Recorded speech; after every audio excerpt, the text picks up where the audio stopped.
Welcome to Spaghetti on the Wall, where we throw ideas, see what sticks, and nurture those that do. I'm your host, Armando Leduc, an actor, entrepreneur, and coach, giving you insights that light up your world. We're here to explore the realms of business, marketing, and life, serving up a shot of inspiration with every episode. Ready to make ideas stick and grow them into something great? Let's dive in. Welcome to Spaghetti on the Wall, guys. I am not Armando Leduc. Armando is not with us today. I am your guest host today. I'm Will Brooks. But you guys aren't here to see me. We are here to talk to two amazing guests. We have a husband and wife team, power team, Ivan and Ivan Polic. Hi, guys. How you doing? I'm glad you guys are here. Great to be with you. Looking forward to it. Great to be here. Yeah, and thanks for being willing to talk to the B team as opposed to the A team on the podcast. You guys are the co-founders of Shift Intelligence, which is a leadership framework that helps founders scale through chaos, prepare for succession and exit without losing control, which is amazing. You guys have sat in over 400 board meetings. You're helping companies double revenue, triple profit, reclaim time, which I love. I'm all about reclaiming that time. So I'm super glad to have you guys. Welcome to the show. Can you guys, one of you, give me and our audience just a little more background on what you guys are doing and kind of how you got where you got to Shift Intelligence? Well, we really ran a very difficult aerospace business. We were cutting metal to less than a hair's tolerance. We were making parts for mission critical applications in the aerospace industry, commercial airliners and military applications. So we have millions of parts flying through the air right now, carrying people through the sky safely. So with that kind of business, there's zero margin for error. And there was a lot of stress. You know, we had a 24/7 operation, lots and lots of stress, huge dependence on us and kind of being the glue of everything, putting out a lot of fires and being in the center of everything. And we had quite a big journey of shifting out of that. First of all, shifting ourselves out of the kind of wanting to be needed and being the hero and solving every problem, but also shifting the organization and the team and the new leadership into taking more initiative. And so the Shift Intelligence is our way of framing really high level adaptability, a high level resilience, so that, you know, if things go sideways, you can still recover your senses and be present, and a really high level foresight so that you can anticipate things that are going to be happening in the future so that you don't get thrown off kilter. In today's world, the accelerated change that's happening right now is making everyone uncomfortable, and Shift Intelligence is the answer for the current times, because you must be more present than ever, almost be the eye of the storm right now of everything that's going on. Cool. That's amazing. I love it. I love to hear it. So the business you were talking about, I didn't realize it was in aerospace. So you built that business, sold it as an 8-figure business. And what I was reading was that at one point you described it as being in a prison. And Mariana, did you kind of talk to Ivan about like, hey, we gotta figure something out here? Is that kind of where part of this came from? Well, I had plenty of nights while I would wake up and turn over to the other side and he is staring at the ceiling. So, when that is happening, for multiple years, then you kind of think, maybe this is not something that, it's our purpose. But we worked through it. And as we were growing the company and quadrupling our business, we also kind of started sharing on the side, how are we doing and how we did everything and how we overcame, different ups and downs. And, we got invited to speak and to teach at the local university and, different things, on the people wanting to know how we do it. And that's when we kind of realized, hey, this is actually what we enjoy way more. And this is what it's actually causing the ripple effect, working with business owners and their teams so they can be more people that are happier doing their work and happier owning their firms and eventually exiting either operations or completely. So once we kind of, realized that we're done with going down, with in ups and downs, we said, okay, well, maybe when we're in the upswing, maybe we can exit and, just do something that is more to our heart's liking. And that's how we did it. Awesome. Mariana's being humble again. She was the secret sauce. I tell you what, because without her, I would have never made it. At some point, I brought Mariana in as the chief cultural officer, and she was instrumental in getting myself in a better frame of mind, letting go of some of that grip that I had on the business and the high level of certainty and standard that had to be there in order to make all those mission critical parts, and also to bring in the right talent and develop from within so that we can build that leadership team that can operate things. And the funny story is that in my really stressed out days, I was so stressed out and burnt out that I was very short in those days, and they came up with a nickname for me. Maybe Mariana can share that. That's a little bit of a funny Let's story. hear it. What's the nickname? Well, so as Ivan said, it is a mission critical parts that we were making, and it's a lot of quality, that goes into it, and a lot of pressure, and all of us, not just Ivan, but all of us were under pressure, and sometimes we will butt heads about how things should be done, and Ivan always had ideas, and he was trying to inspire people, but his pressure was kind of coming through quite forcefully, so. We just one day, like I don't remember even who he was, but we just, like, oh wow, Darth Vader is coming again.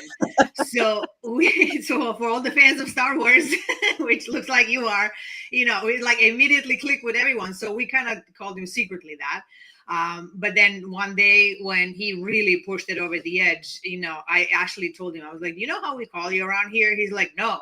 And I said, Darth Vader. He's like, but why? Okay, well, let me tell you all the ways. So that's funny. As he likes to say, he was lifting people up by the neck. So when you hear something like that, Ivan, when you hear from your wife and your chief cultural officer, hey, this is what the staff or the team calls you. What goes on in your mind? What's the mindset shift there where you're like, oh, are you thinking I gotta do something, or are you thinking, good, they should think of me that way, I want them to be working hard? What's the mind shift there? You know what? I thought I was upholding standards. I thought I was,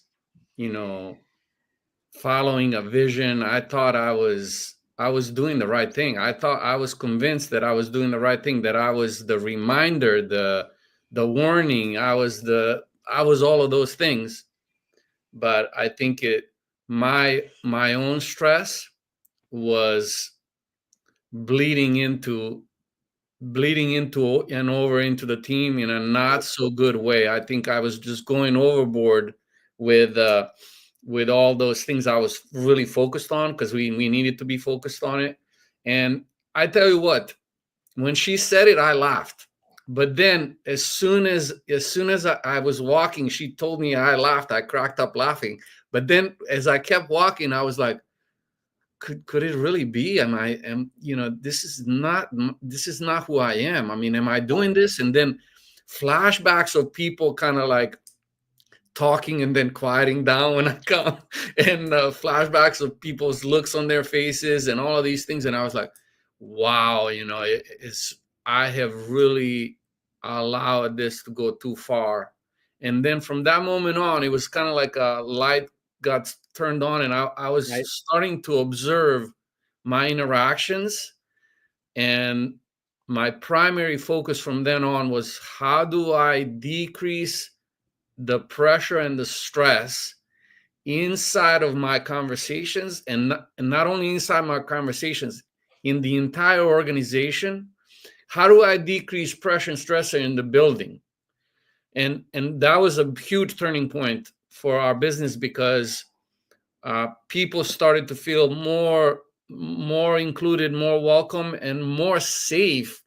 And safety, psychological safety, is everything. When people don't feel safe, they cannot perform.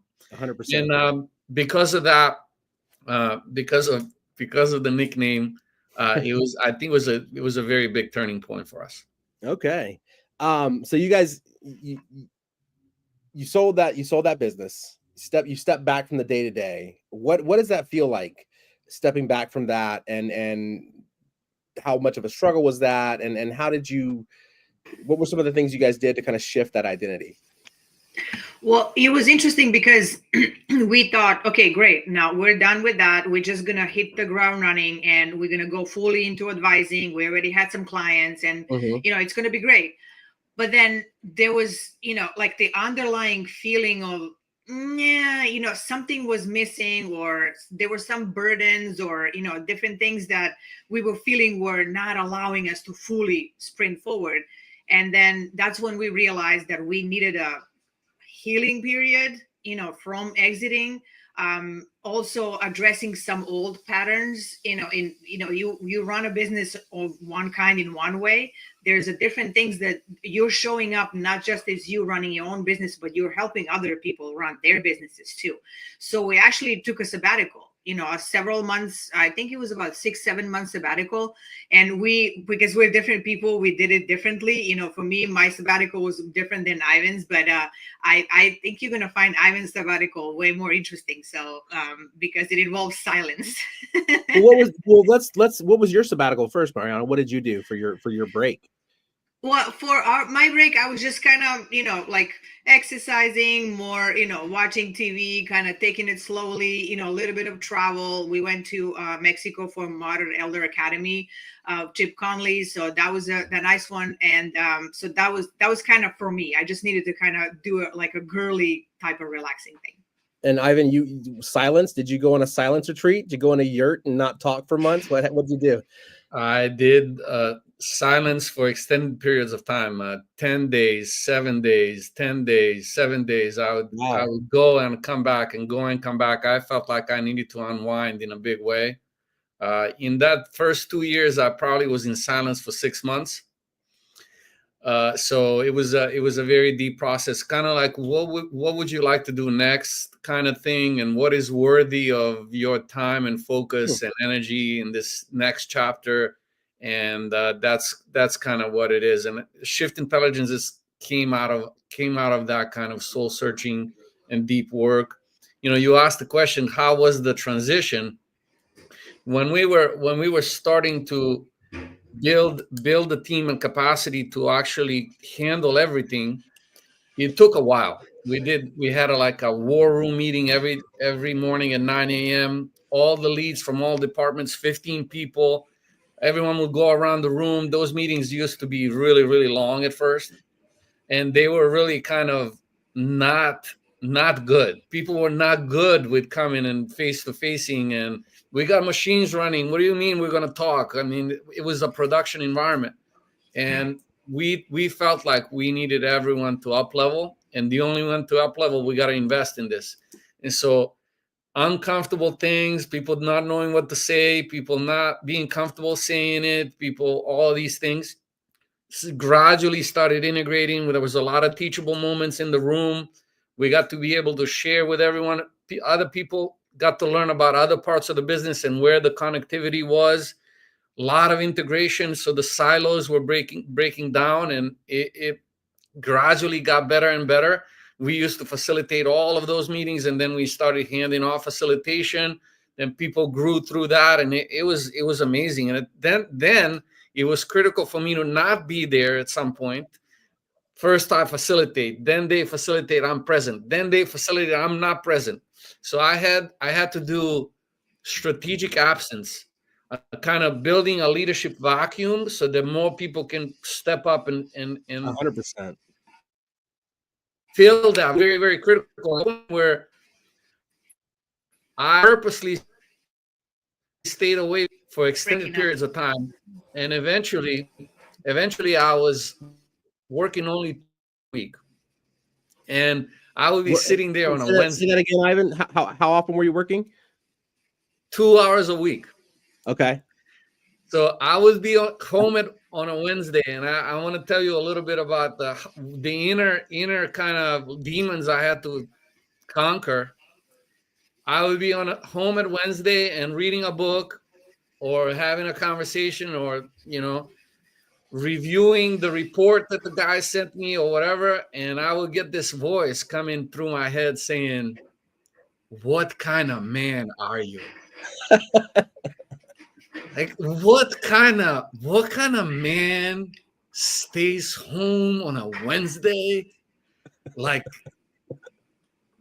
real needling, like those condescending, the conditioning of everything that we brought up to, and what a man does and how he does it, and I would be like, I would get pissed, like, who's talking, like, stop it, and all this, and this would be persistent. It would be coming back, and then I would finally, like, I'd have a choice, like, do I get in the car and go to work because the voice told me, or do I say no? Do I say no? What is the optimal thing to do right here? And then I would say no. I am the kind of man that built a team and a business that runs beautifully without me. Right.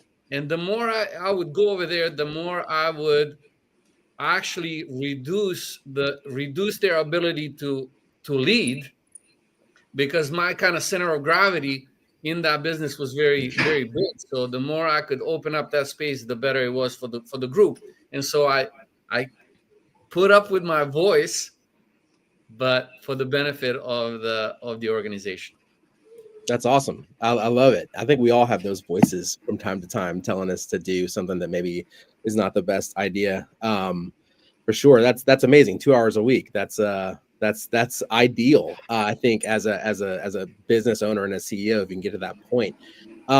So let's talk a little bit about that, about the letting go. I think a lot of founders say that they want freedom, but they're kind of afraid of what happens if they're not in every room and in every meeting. They want to scale, but they don't want to let go. So how do you guys help founders move from being irreplaceable to being redundant without them feeling like they've lost that sense of control? How do you get them to where they don't hear that voice and they're at that 2 hour a week period? What's the strategy you guys have set in place to kind of make that happen for people?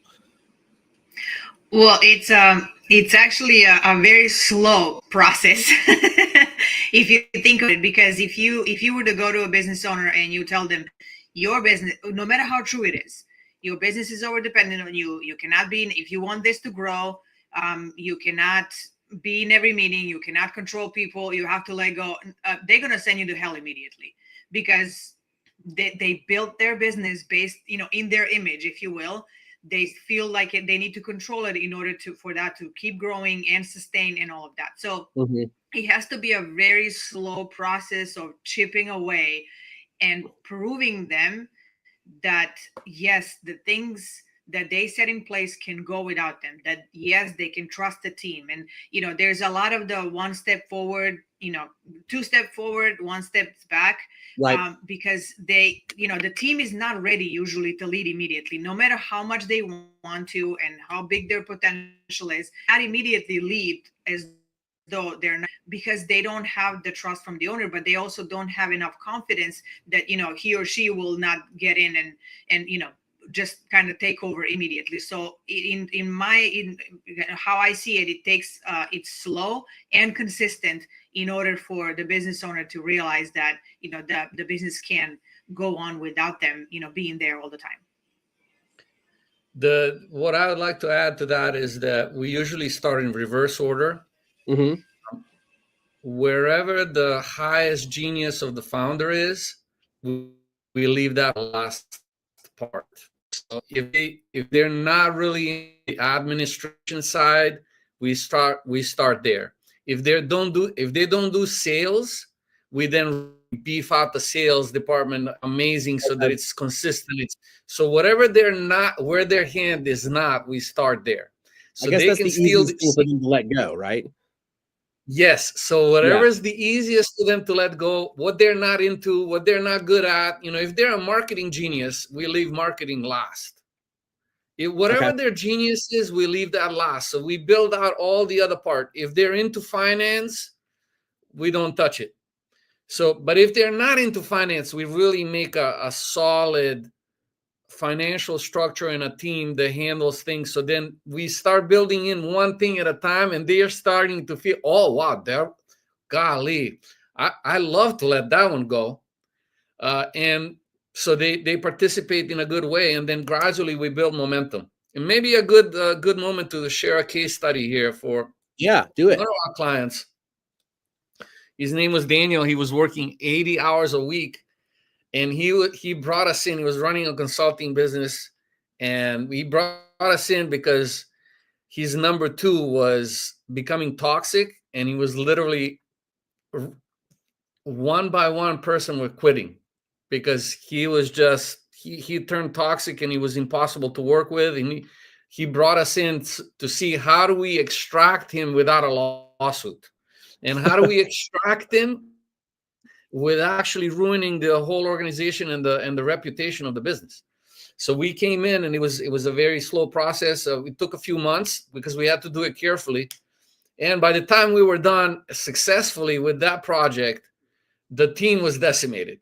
And at that point, we were like, well, we got to now rebuild the team. And Daniel was like, yes, we got to rebuild the team. And he was flirting with even more hours because there was less people to help him. He was developing an ulcer. He couldn't sleep. It was really rough. And we started kind of from scratch, building out a team in this reverse order, gradually, little by little. And over a 3-year period right now, he is about 6 months from running his business from an island, literally. He's literally that close. He's working about 25 hours a week now. The team is humming. The culture is amazing. The organization is flourishing. He's doubled the revenue, and the business is amazing. He's this close to be a fully remote business owner. And then we got to equip him for those internal conversations when that happens. But he's very well on his way. And incredible things are possible with the correct structure and the correct inner world shift. Inner world shift is a key piece that has to happen. Many times we say we got to go from the death grip on the business to a kind of being the glue in the business, and finally the glow from there. So grip, glue, glow. Grip, glue, glow. Love it. I love that. Well, that's awesome. That's awesome to hear for that guy. I hope that he's able to get there. You said 3 years. It's been a 3-year period. Is that kind of a typical, if you're with your, like, a lot of what we do, we tell the people that we work with, and we're doing, we do social media content and personal branding and podcast production and that kind of thing. And it's all related to personal branding. We're always telling our clients, this is a long game. This is not something that's going to happen tomorrow. This might take a year, 15 months. So the 3-year window, is that kind of like when you're talking to someone, hey, are you ready to do this over the long haul? Or you get objections from people like, I got 3 months to turn this around. Like, if you were to hear that from somebody, are you thinking, then we're probably not the right people to work with you? Or yeah, yeah, we can frame a project for them that is a shorter term project. But if they really want something long term, lasting, independent business that runs without him and keeps growing, you don't build that overnight. It takes a while, and you behaved yourself into maybe over multiple decades into this way of doing it. And if you think you're gonna change that in a few months, it's not gonna happen. So it's usually 1 to 3 years, and it depends very much on the starting point. What is the starting point that we're working with? How strong is the team already? And how much work we got to do, how much heavy lifting, how tight is the grip? Those are the determining factors on how long it takes. But, when I was gripping my business, I didn't even think it was possible. First step is believing that it's possible. And I can tell you from personal experience, it's possible no matter how dire the situation is. You can do it, you can make it happen, and you can build a business like this. This is the business. It's not the business that traps you and becomes your prison. This is the business that you build, and a business that can go beyond you and continue to serve and contribute in the world after you've retired or you've handed it off? Well, also, I prefer not to discuss the time frame, Sure. as we're kind of, getting into the work with someone, because simply it's the world of instant gratification. Everything is fast. I think like Amazon like completely ruined our expectations. When we said like Agreed. 2 days shipping from some other company, we were like, I can get it overnight or later today. So if they're really set on, I gotta turn this around in 3 months, I want to exit in less than a year and things like that. If we immediately tell them, but you do realize it's gonna take, like you said, a long game or 3 years, that's immediately an objection and immediate Right. kind of dumping on their enthusiasm. Right.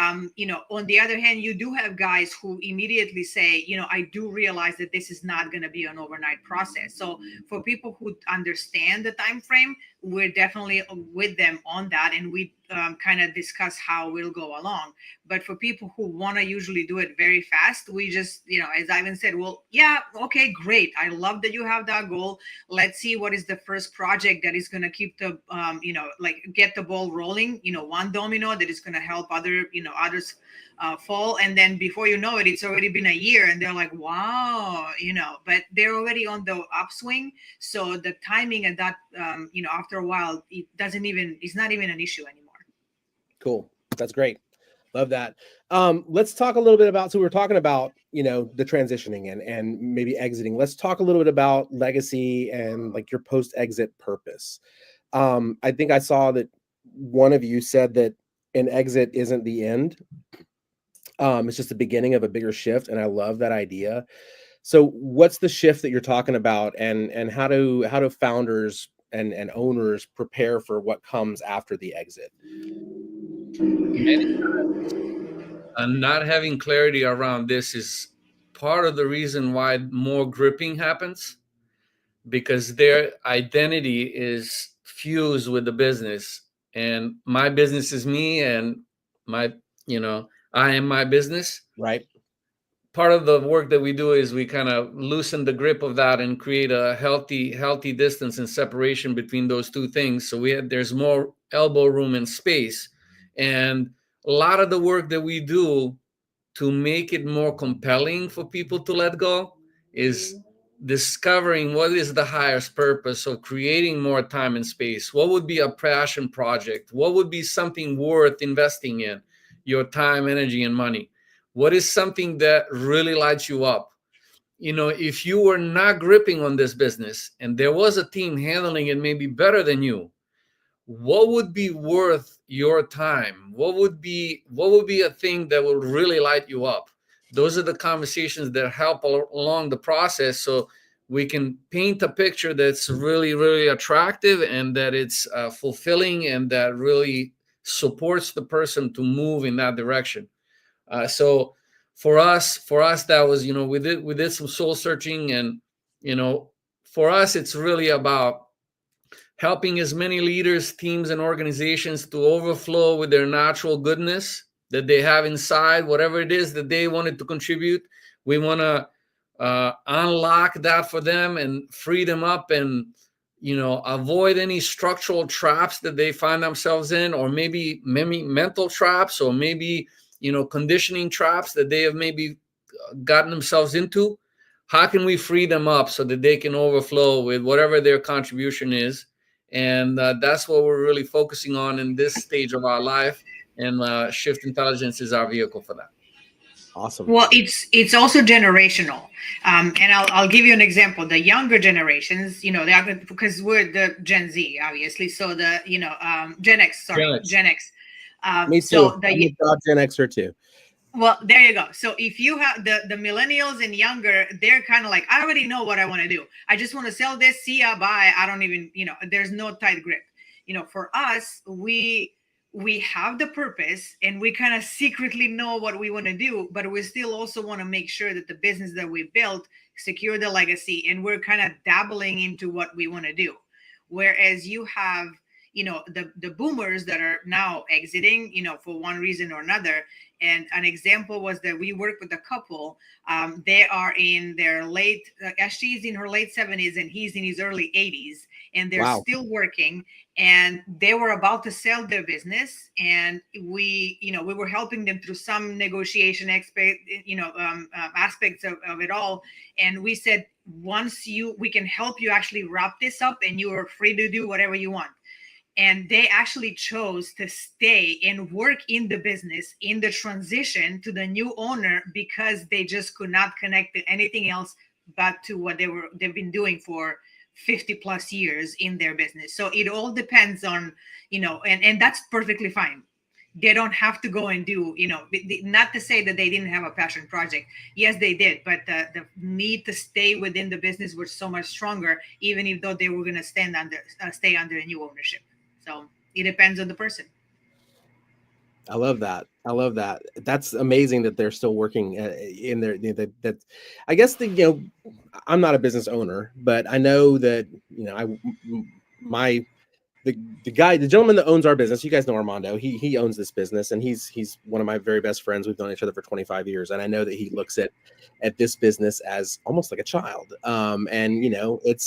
As someone who has a child who's grown and out of the house, like there's that transition period is weird where you're letting go of your child, but you also want to make sure you want to see them succeed and go off on their own and grow and do the things that they're supposed to do. But at the same time, you're worried, like, well, do you need help? What can I help you with? I have an older son he'll be 27 in just a few weeks. And I call him still, and I'm like, hey, you haven't asked me for anything in a while. Do you need anything? And he's like, no, Dad, I'm good.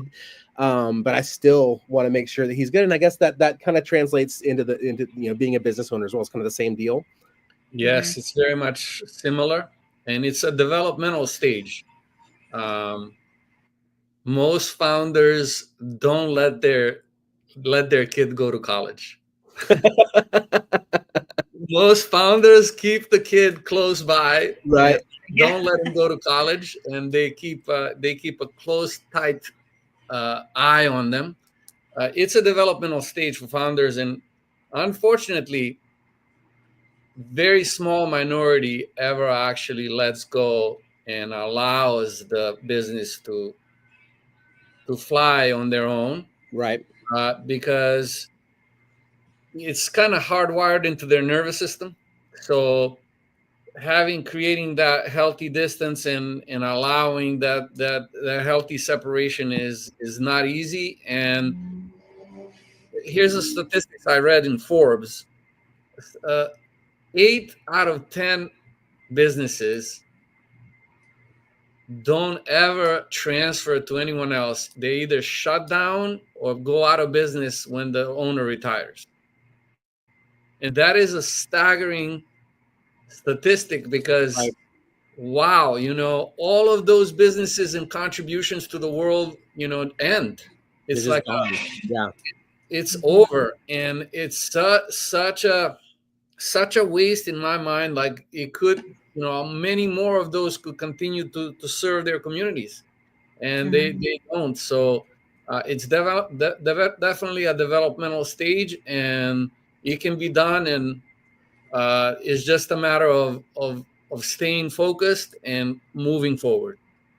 Right on. I love it. I love what you guys are doing. I love that you're doing it together as a couple. And I know from experience that is hard to do. But I find my wife and I have worked together on many projects, and I find that it strengthens our relationship. So I think it's amazing that you guys are doing that together. I know that's not for everybody, for sure. Not everybody can do that in a marriage, but if you can, I think that's a real testament to the bond that you guys have. And I think that's amazing. So kudos on that. I really thank you guys for coming on today. This was an amazing discussion. We got to have you back on. I know Armando would love talking to both of you. I guess he's talked to both of you at a conference before, but having on the show, I know he'd love to do that too. Before we wrap it up though, Ivan, Mariana, I know you guys there's a book coming out. Is that right? Yes, there's a book. We're in the process of writing it. Yeah. Okay. What's it called? The book is called Shift Intelligence. Oh, it's Shift Intelligence. Okay. Yes, Shift Intelligence, and It's really about growing through crisis without losing your mind, family, or soul. Cool. And right on. it's a really kind of lots of real life stories. Some of what we just shared, and a lot of other ones. Each chapter opens with a story from a founder's perspective. So we wanted people to really see the both the dark times and the bright turnarounds that are possible, so that they can be inspired and navigate this critical stage of life in the best possible way. Awesome. I love it. So that's a work in progress. You guys are working on the book still. That's still being worked on. Okay. Well, how do people find you guys? How do they work with you? Let the folks out there know, because we got people watching live right now, but there's people who will watch the recording after the fact. So let's let them know how they can get in touch with you guys and get working with you.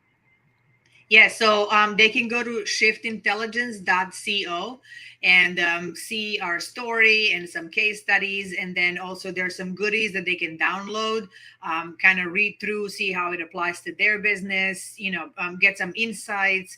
And, if they want to reach out, they can reach out and, we can have a conversation. And, obviously we're on social media, mostly LinkedIn. There are stories on LinkedIn that we share, some great ones, some horror stories, and, and things like that. It's an interesting going, that's for sure. All right. Good deal. So shiftintelligence.co, or look them up on social. Ivan, Mariana, this has been a great conversation. And I do want to thank you again for being willing to talk to the B team here, because I know Armando was. We like you. Yeah, say hi to Armando. We want to be back with you. Okay, great. I'll let him know. I'll make sure he knows that. But thank you guys so much. And thank you for watching out there. If you're watching live, if you are watching the recording, we appreciate that as well. Make sure you do like and subscribe to the channel wherever you're checking it out. And we'll be back. I think we've got some more episodes tomorrow that I'm fairly positive Armando will be on. If not, you might see me again. But thank you for tuning in to Spaghetti on the Wall. Mariana, Ivan, it's been a pleasure. I really enjoyed this conversation. And we'll see you guys around the way. Awesome. Thank you. Thank you for having us. Thanks, guys. Take care.